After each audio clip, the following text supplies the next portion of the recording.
Abakkolinso Essuula 8. Kale ebyo ebikwata ku kulya ebiweereddwayo eri ebitali Katonda, kituufu nti ffenna tutegeera, naye okutegeera kuleeta okwekulumbaza wabula okwagala kwe kuzimba. Omuntu bw'alowooza nti alina ky'amanyi, aba tannamanya ngeri gy'asaanira kumanyamu. Naye omuntu bw'ayagala Katonda, omuntu oyo amanyibwa Katonda.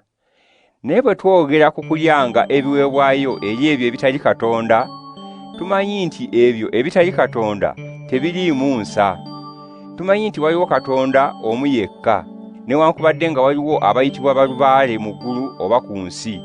Era newankubadde nga balubaale abo be bakama abangi, naye tulina Katonda omu, Kitaffe eyatonda ebintu byonna, era nga naffe tubeerawo ku bubwe.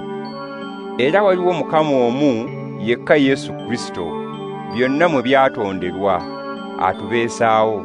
Kyokka si bonna abamanyi ekyo.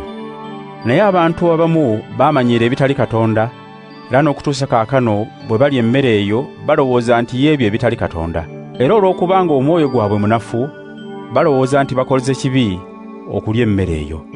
Kyokka emmere si yetufuula abalungi eri Katonda, era bwe tutalya tetulina kye tufiirwa, ne bwe tulya tetulina kye tweyongerako. Naye mwegendereze, eddembe lyammwe lireme okufuuka ekyesittaza abanafu, kubanga ggwe amanyi, singa omuntu omunafu mu mwoyo akulaba ng'otudde mu ssabo olya, ekyo tekirimugumya okulya ebyo ebiweereddwayo eri ebitali Katonda. Kale muganda w'oyo omunafu, Kristo gwe yafiirira alizikirira olw'okumanya kwo. N'olwekyo bw'okola ekibi ku baganda bo, n'ofumita omwoyo gwabwe omunafu, oba okikoze ku Kristo.